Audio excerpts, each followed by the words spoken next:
होती है, प्रारंभ में होती है, उसकी आयु वो पकड़ते नहीं। हाँ, परिणाम को नहीं देखते, आरंभ को देखते। सुख भोग के आरंभ को देखते हैं कि सुख होता है, और सुख भोग के बाद में जो अरुचि होती है उस परिणाम को नहीं देखते। सुख भोग के बाद में दुख आता है, उस सुख का परिणाम दुख आता है, तो उस परिणाम को नहीं देखते, आरंभ को देखते। गाय ने देखा ना, ये साग पत्ती बड़ी हरी हरी, तो खाने से सुख होगा, तो उसने आरंभ को देखा, परिणाम में लाठी पड़ेगी तो वो दुख होगा, उसको नहीं देखते। वो अगर देखती लाठी पड़ेगी, आरंभ को नहीं देख करके परिणाम को देखती, तो वो मुंह थोड़ी मारती। इसलिए सुख भोग के आरंभ को मत देखो, नतीजे को देखो, परिणाम को।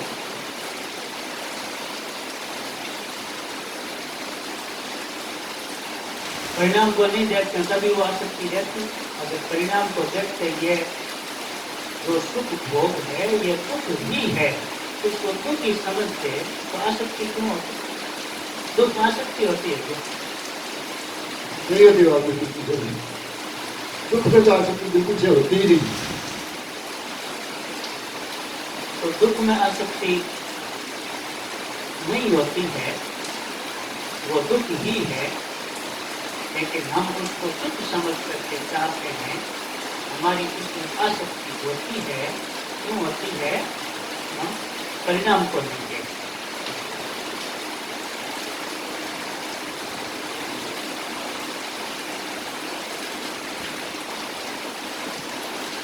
रसगुल्ला खाने की मन में आई और रसगुल्ला खाना शुरू किया तो बहुत अच्छा लगा, मीठा लग रहा है, बहुत अच्छा है, और ढाप करके खा लिया। एक रसगुल्ला और अब नहीं खाया। कन्नानंद जी महाराज तो बोले कि मैंने गोली लगा दी कि एक रसगुल्ला और खाओ, नहीं तो गोली लगा देंगे। गोली लगा दो बने, लेकिन नहीं खाया। तो रसगुल्ला से अरुचि हो गई, दुख हो गया, नहीं कि हम चाहते नहीं, चाहे गोली लगा दो, हम रसगुल्ला नहीं चाहते। तो ये परिणाम का ये सुख है, हम इस परिणाम को नहीं देखते, इस सुख को नहीं देखते, हम आरंभ को देखते। हाँ, हमने खाए थे, बहुत अच्छे लगे, खाने के बाद में बुरे लगे, उसको याद ही नहीं करते। दवा सकती हो? हाँ, क्या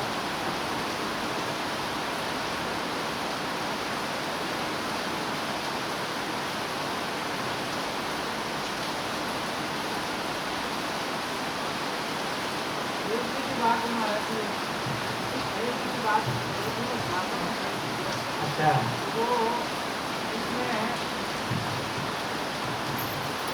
अगर आप जैसे आप बता रहे हैं परिणाम की तरफ देखता है ना, और परिणाम में विपरीत जाए, वो परिणाम विपरीत जाए वे परिणाम में कि कोई भी चीज को ग्रहण करता है तो उसमें मतलब अच्छा ही ना देख के बुरा ही देखते हो, तो फिर अरुचि रहेगी। ऐसा सुना था हमारा सेठ जी की बात। सेठ जी का हर आप में कोई इसमें ये नुकसान है, यूँ देख लो आप, तो फिर आप उस चीज की तरफ जाओगे। आरंभ को नहीं देखते। हाँ जी, हाँ, यही बात है।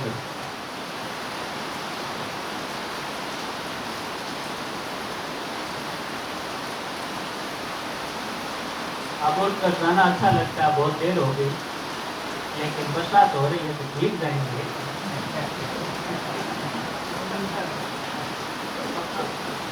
तो नहीं उठते हैं, परिणाम को देखते हैं।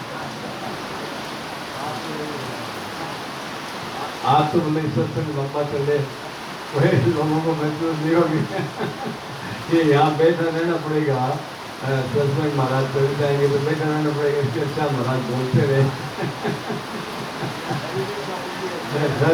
सब जानेगा, बात तो जाननी पड़ेगी, इससे अच्छा महाराज जितना बोल रहे उतना सुन लेंगे। और दिनों में अरे हो गए घड़ी देंगे फार्मा और कहोगे तो उखलाहट इतनी हो जाएगी, फिर चल ही रहेंगे, आप बोले बैठे रहो। फिर वो आपकी शरण शंका के लिए तो रहेगी कि महाराज बैठे जाए कि नहीं जाए, फिर आखिर उसकी हिम्मत खत्म हो जाएगी, आप चल ही रहो।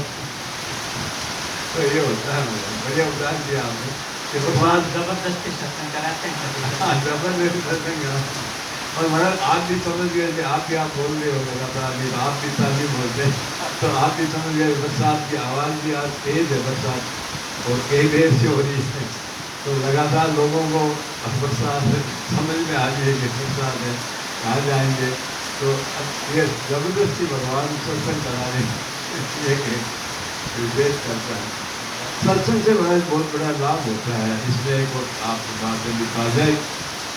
कल कुछ बातें देखी मैं, यहाँ सीकर में शरीर के कोलकाता शहरों में एक वीआईपी प्रोग्राम ऐसा होता है कि उसमें चारों ओर की जमीन एक्वायर करते पुरानी में, तो 15 मतलब 2041 सन, जैसे अभी 25 चल रहा है ना सन, निकल समझ सन, तो ऐसे तो ये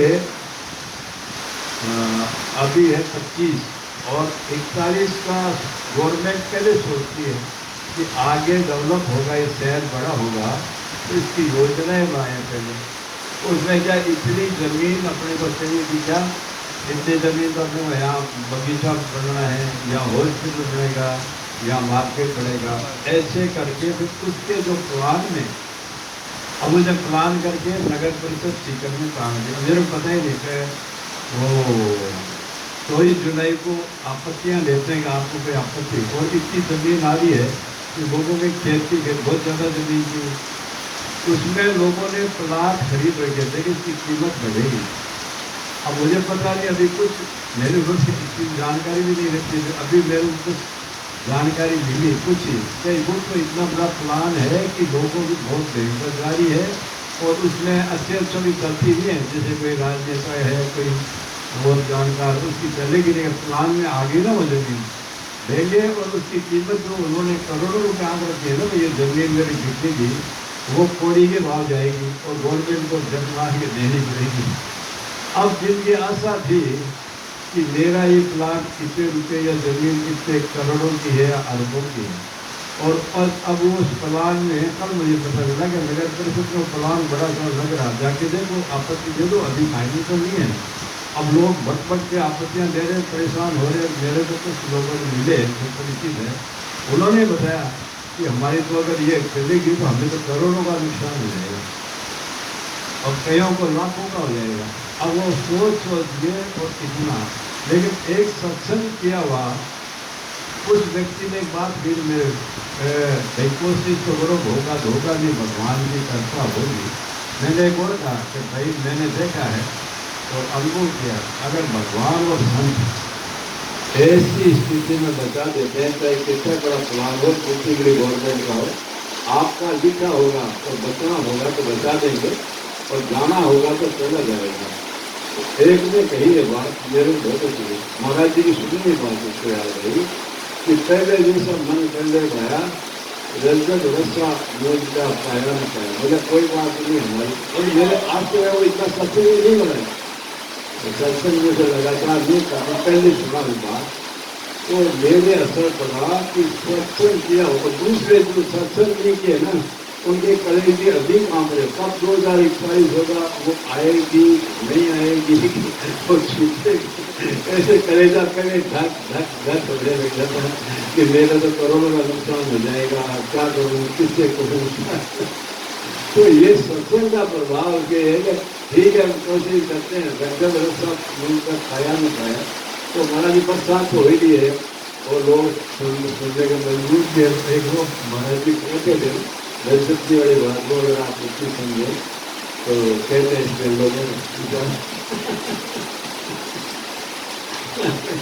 अरे आपने कह लो नहीं ऐसा महाराज जी से आप लोगों ने सुना है, जो महाराज जी की वाणी में ये 3 दिनों नहीं आया, प्राय महाराज जी की वाणी में हस्त के हर बात लगातार नहीं हस्त के इसमें आया था। रजब जी जो संत है तो वो किसी गांव जा रहे थे, तो किसी गाड़ी वाले कार के रस्ते होते हैं ना, रस्ते उसको जा रहे थे, तो एक रास्ता पड़ा था रस्ते में, तो उनका बड़ा बेकार एक गाँव में जा रहे थे, सब लोग याद है जिसके अंदर होता है, तो रस्ता उठा के कंधे पे डाल दिया और अपने मस्ती में संत थे ना, उनको ये नहीं था कि लाभ होगा क्या होगा, ऐसे डाल दिया फैल में। अब वो अपने मस्ती से चले, जब आगे नजदीक गाँव के पहुँचे तब उन्होंने देखा कि अरे रास्ता तो गिर गया, पता ही नहीं था, तो गया था गिर गया नीचे।